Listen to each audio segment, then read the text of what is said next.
नमस्कार साथियों आज की इस वीडियो में हम लोग भारत के आयरन लेडी कहे जाने वाले और भारत के प्रथम महिला प्रधानमंत्री इंदिरा गांधी की बायोग्राफी जीवन परिचय पर चर्चा करेंगे।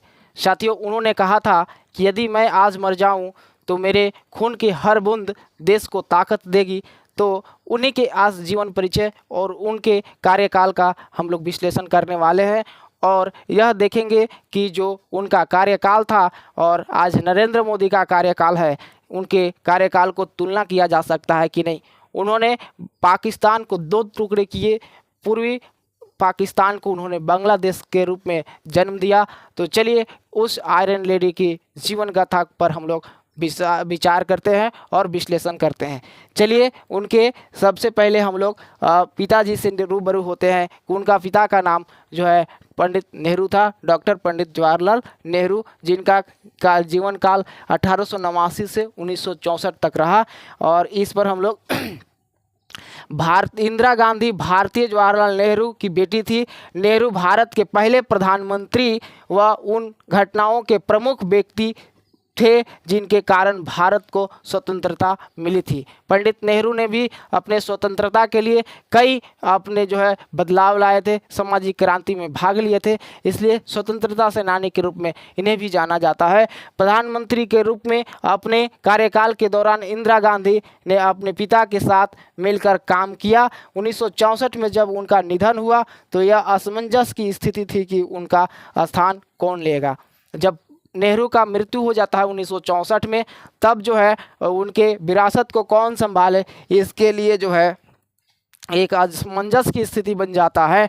और तब जाकर के जो है लाल बहादुर शास्त्री भारत के प्रधानमंत्री बनते हैं। उन्होंने जय जवान जय किसान का नारा भी दिया था। जवाहरलाल इसके बाद जो है इंदिरा गांधी 1966 में प्रधानमंत्री बनी। उन्हें अपने पद पर उत्कृष्ट प्रदर्शन किया क्योंकि वह एक शक्तिशाली वक्ता थी। उन्होंने काफ़ी यात्राएं की और नई वामपंथी नीतियों बनाकर समर्थन हासिल किया। उनके अभियान का एक प्रमुख उद्देश्य भूख और गरीबी से लड़ना था। साथियों, जब 1966 की अकाल की चर्चा की जाती है तो भारत के सबसे घोर संकट वाला समय में गिना जाता है। उस समय आप अपने दादा दादी से पूछेंगे तो बताएंगे कि किस प्रकार लोगों ने अपना जो है जान बचाया था उस भूखमरी से। उस वैसी स्थिति में भारत की प्रधानमंत्री के रूप में जो है इंदिरा गांधी बनती है और देश को जो है गरीबी और भूखमरी से कैसे बचाना है वो अपना नीतियाँ तैयार करती है और हरित क्रांति को जो है जन्म देती है, हरित क्रांति लाती है, जिससे जो है अनाज के लिए भारत आत्मनिर्भर बन पाता है। जवाहरलाल नेहरू की मृत्यु 27 मई 1964 को हुई। उसके बाद लाल बहादुर शास्त्री भारत के प्रधानमंत्री बन जाते हैं। 1965 में दूसरे कश्मीर युद्ध और भारत पाकिस्तान के बीच फिर से कश्मीर को लेकर युद्ध हुआ था। जो दूसरा कश्मीर युद्ध हुआ था भारत और पाकिस्तान के बीच, वो जो है 1965 में, इसी के समझौते के लिए जो है जो सोवियत संघ है वो ताशकंद में बुलाता है भारत और पाकिस्तान के प्रधानमंत्रियों को। और वहाँ पे जब जाते हैं तो वहीं पे ताशकंद में जो है हमारा जो जय जवान जय किसान के नारा देने वाले प्रधानमंत्री जो है लाल बहादुर शास्त्री होते हैं, उन्हें हार्ट अटैक के कारण जो है डेथ हो जाता है, इस प्रकार का रिपोर्ट आता है। लेकिन औरों का मानना है कि उनका मृत्यु जो है खाना में जहर देकर हो गया था। इस प्रकार का भ्रांतियाँ फैली हुई है, तो इस पर हम नहीं चर्चा करेंगे आगे। इस पर हम लोग आगे देखते हैं कि ताशकंद समझौते पर सोवियत सरकार की मध्यस्थता में हस्ताक्षर किए गए थे। 1950 के दशक में अंत में इंदिरा भारतीय राष्ट्रीय कांग्रेस की अध्यक्ष चुनी गई। यह उनका सक्रिय राजनीति से आधिकारिक परिचय था। जब इंदिरा गांधी जो है 1950 में कांग्रेस का अध्यक्ष बनती है तो उस समय जो है इंदिरा गांधी का इमेज राष्ट्रीय लेवल पर हो जाता है, एक बड़े राजनीतिक के रूप जो है हो जाता है, लीडर के रूप में हो जाता है। इसके बाद जो है पिता जवाहरलाल नेहरू की मृत्यु के बाद इंदिरा राज्यसभा की सदस्य और सूचना एवं प्रसारण मंत्री जो है बनी और तीसरे अपहरण के रूप में। जब नेहरू का मृत्यु हो जाता है तो वो जो है राज्यसभा सांसद बन जाती है। 19 जनवरी 1966 को इंदिरा गांधी भारत की पहली महिला प्रधानमंत्री बनती है। वह लगभग 14 वर्षों तक इस पद पर देश की सेवा करती है। पहली महिला प्रधानमंत्री जो है कब बनती है? 1966 में बनती है जो है इंदिरा गांधी, और 14 वर्ष तक अपना कार्यकाल निभाती है। भारत के प्रधानमंत्री के रूप में अपने पहले कार्यकाल के दौरान उन्होंने कृषि सुधारों के लिए जनता में बहुत समर्थन प्राप्त किया, जिसके कारण भारत खाद्यान्न उत्पादन में आत्मनिर्भर हो गया। उस जो 1966 का जो दौर था, उस समय भारत में बहुत ही भूखमरी और गरीबी की स्थिति थी। इससे जो है जनता को जागरूक किया और नई फसल क्रांति लाई, जिससे जो है लोग खाद्यान्न के रूप में आत्मनिर्भर भारत बन पाया। इसके बाद जो है पिता जवाहरलाल नेहरू की मृत्यु के बाद इंदिरा गांधी, ये तो हो गया स्लाइड, अगले स्लाइड पर चलते हैं। कांग्रेस 1969 में विभाजित हो गई थी। गांधी जो है मामूली बहुमत के साथ शासन करते रहे। जो कांग्रेस था वो 1969 में टूट गया, जिससे जो समर्थन बहुमत था वो बहुत बारीकी बचा, फिर भी वो अपना शासन करती रही। इसके बाद जो है अगले 1971 में इंदिरा गांधी और उनकी कांग्रेस भारी बहुमत के साथ सत्ता में फिर से लौटती है, वो प्रचंड जीत हासिल करती है। और इसमें प्रधानमंत्री के रूप में अपने कार्यकाल के दौरान इंदिरा ने भारत के 14 बैंकों का राष्ट्रीयकरण करते हैं, और आज के प्रधानमंत्री उसे प्राइवेट कर रहे हैं। यही अंतर है इंदिरा गांधी और प्रधानमंत्री में, नरेंद्र मोदी में। समाजवादी आर्थिक और औद्योगिक नीतियाँ लागू की। उन्होंने समाजवादी और आर्थिक गतिविधियां का भी लिए भी कई नीतियां बनाए, जिससे भारत में व्यापार व्यवसाय को बढ़ावा दिया जा सके। वर्ष 1971 में उन्होंने 1971 के भारत पाकिस्तान युद्ध में भारत को जीत दिलाई, जिसके परिणाम स्वरूप बांग्लादेश का निर्माण हुआ। साथियों, पाकिस्तान को दो टुकड़े करने वाले भारत की आयरन लेडी इंदिरा गांधी थी। उन्होंने पूर्वी पाकिस्तान को बांग्लादेश के रूप में जन्म दिया। जब पाकिस्तान और भारत के बीच में युद्ध हुआ तो 93,000 सैनिकों को भारतीय सैनिकों ने बंधक बनाया, और इसके बाद जो है बांग्लादेश का उदय होता है। चलिए आगे बात करते हैं। 1971 में प्रधानमंत्री के रूप में दोबारा चुने जाने के बाद इंदिरा गांधी को पूर्वी पाकिस्तान अब बांग्लादेश के स्वतंत्र सेनानियों का अपना समर्थन दिया, और अमेरिका के साथ संबंध तनावपूर्ण हो गए। इस स्थिति में जो है अमेरिका भारत पर आंख दिखाना चाहा, लेकिन इंदिरा गांधी जो है बिल्कुल नहीं डरी, और इस स्थिति में सोवियत संघ ने भारत को साथ दिया और अमेरिका के सामने डटकर खड़ा हो गया, जिससे अमेरिका को अपने जो युद्ध बेड़ा है उसे पीछे करना पड़ा। 1974 में भारत ने राजस्थान के रेगिस्तान में अपने पहला परमाणु हथियार का परीक्षण करता है। जो 1974 है वह साल भारत के लिए एक बहुत ही बड़ी उपलब्धि वाला साल था। भारत उसी साल एक परमाणु संपन्न देश बन जाता है। 26 अप्रैल 1975 को सिक्किम और औपचारिक रूप से भारत का 22वां राज्य बन जाता है। इंदिरा गांधी सिक्किम को भारत में मिलाने वाले का भी काम करती है। वो जनमत संग्रह करके भारत का 22वां राज्य के रूप में सिक्किम का दर्जा दिलाती है। प्रधानमंत्री इंदिरा गांधी की अपार लोकप्रियता की ओर बढ़ना। जो प्रधानमंत्री इंदिरा गांधी थी उनकी लोकप्रियता बहुत अधिक थी। जिस प्रकार से आज मोदी की लोकप्रियता प्रथम चुनाव में थी, उसी प्रकार से उससे कहीं अधिक जो है इंदिरा गांधी का लोकप्रियता था उस समय। अब आगे बात करते हैं कि गांधी जी को उनकी तानाशाही नीतियों के कारण 3 कार्यकाल पूरा करने के बाद पद से हटा दिया गया।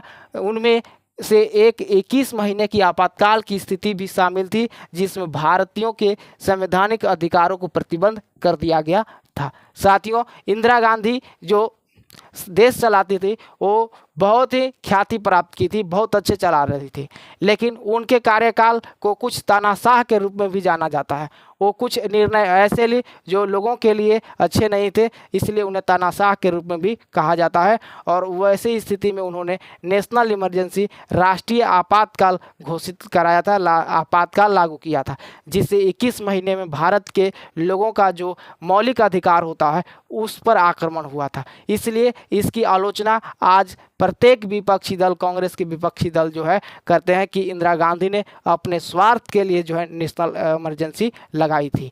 चलिए आगे जो है वर्ष 1980 में वह चौथे कार्यकाल के लिए फिर से चुनी जाती है। 1980 में जब चुनाव होता है तो उन्हें फिर बहुमत मिलता है। उनका राजनीतिकरण व्यक्तित्व इतना जबरदस्त था कि 1971 के चुनाव के दौरान विपक्षी नेता अटल बिहारी वाजपेयी ने उन्हें देवी दुर्गा कह करके सम्मानित किया था।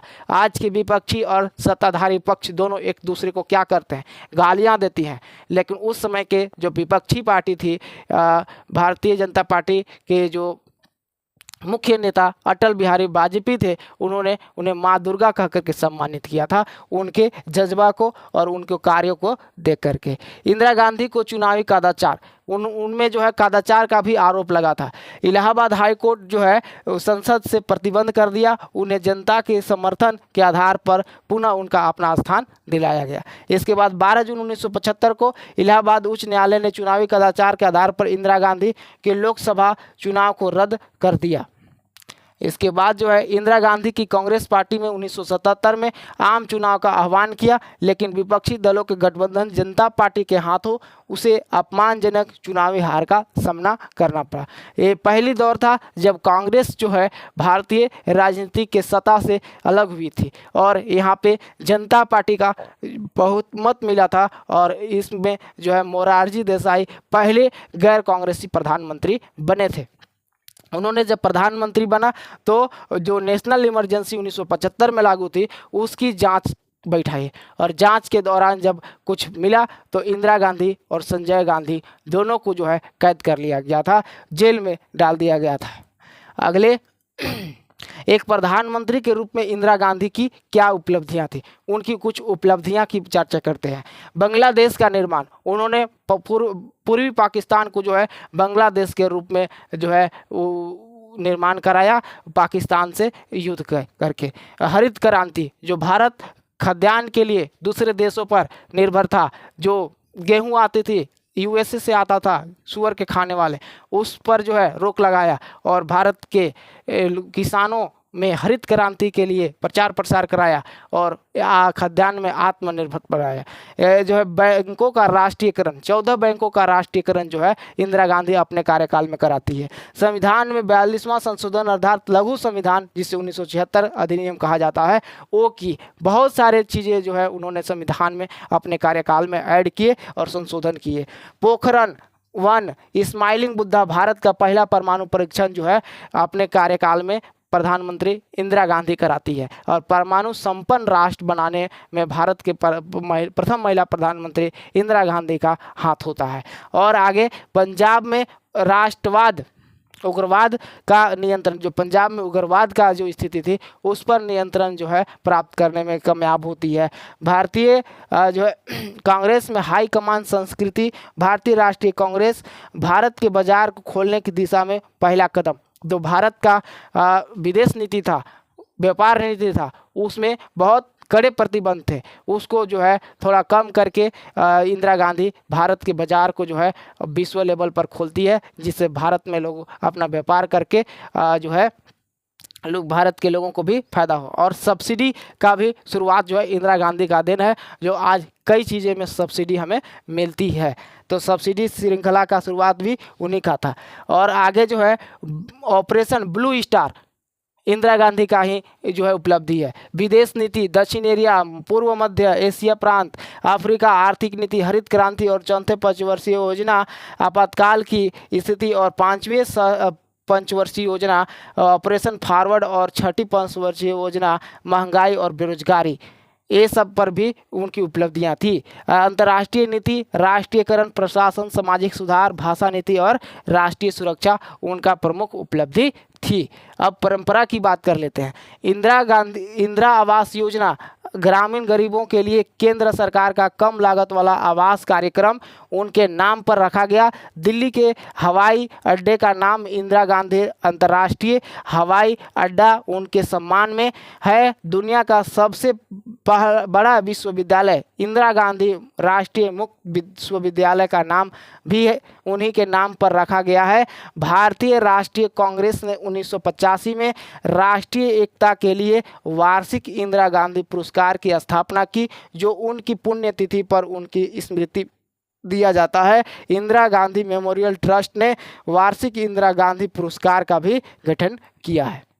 अब आगे हम लोग बात करते हैं कि 31 अक्टूबर का दिन आता है 1984 को। इंदिरा गांधी की जो है उनके बॉडीगार्ड उनको जो है अंगरक्षक जो बाग में टहल रहे थे उन्हें गोली मार देते हैं और उनका इलाज के लिए जब अस्पताल में ले जाते हैं तो इलाज के दौरान ही जो है उनका मृत्यु हो जाता है। इस प्रकार से आयरन लेडी कहे जाने वाले भारत की प्रथम महिला प्रधानमंत्री इंदिरा गांधी जो है का डेथ हो जाता है, वो चली जाती है और उनका कार्यकाल जो है लोग केवल अब इतिहास के रूप में पढ़ते हैं और उनकी आलोचना, उनकी तुलना और उनके कार्यों का वाहवाही हर प्रकार के लोग उनके समर्थन में हैं और विपक्ष में भी अभी मिलेंगे।